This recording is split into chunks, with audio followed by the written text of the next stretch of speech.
Kaya mo pa ba? Isang tanong na kadali namang sagutin ng, oo naman, ako pa. Oo, basta't andyan ka, kakayanin ko. Oo naman, andyan si God, di ako pababayaan.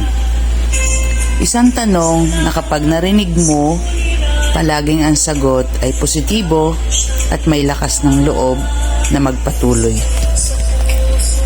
Magandang gabi po sa ating lahat. Ang akin pong topic sa gabing ito ay God watches your future. Ito po ay mula sa aklat ng Awit 32 verse 8. Aakayin kita sa daan, tuturuan kita at laging papayuhan. Itong talatang ito ay isang pangako ng Diyos sa atin na hindi niya tayo pababayaan. Babantayan niya ang bawat hakbang natin ng may pagmamahal. Una po, aakayin kita. Kailan ba inaakay ang isang tao? Kapag hindi nito kayang maglakad, di ba? O mag-isa. Kung napilayan o may iniindang sakit. Mga taong kulang sa pagkaunawa sa salita ng Diyos. Inaalalayan natin sila papalapit sa Diyos. Tulad ng isang magulang sa kanyang mga anak. Tulad ng isang pastor sa kanyang mga pinagpapastulan.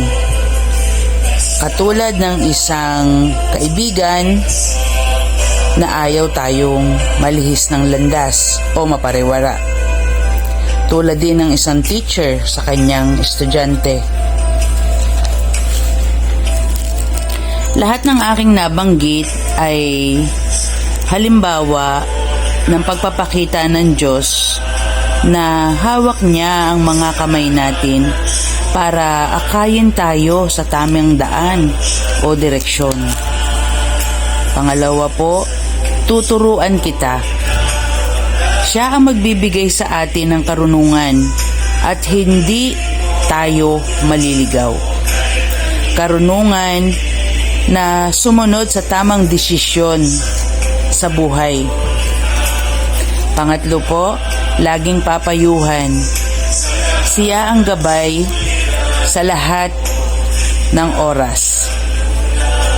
Andoon ang Lord, ang presensya niya, sasamahan niya tayo.